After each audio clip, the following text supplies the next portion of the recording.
Je suis Vyacheslav Galimo, je suis chercheur dans la physique nucléaire ici à Lyon.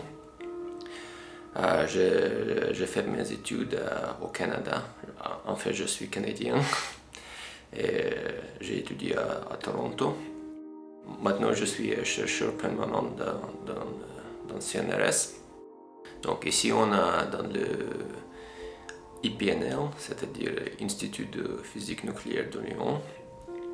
Je travaille dans l'équipe de neutrinos et qu'est-ce qu'on voudrait faire, c'est d'étudier l'oscillation de neutrinos avec les faisceaux les plus puissants qu'on doit arriver au monde.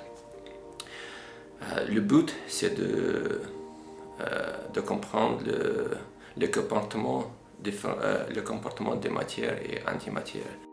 Pour faire ça, on a une grande expérience aux États-Unis. Elle s'appelle DUNE, c'est-à-dire Deep Underground Neutrino Experiment. Et avec cette expérience, on peut étudier le comportement de neutrinos et antineutrinos pour avoir une idée s'il y a un comportement différent entre les deux types de particules. Qu'est-ce qu'on voudrait faire, c'est cette grande expérience aux États-Unis.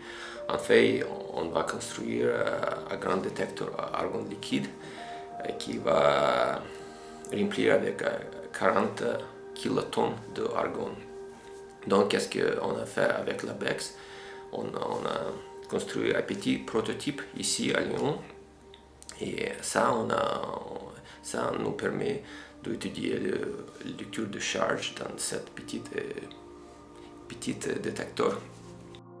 En fait, on est arrivé à construire l'électronique pour un plus grand prototype qui va être construit à CERN. Donc, on a fini le R&D, c'est-à-dire le Research and Development de l'électronique.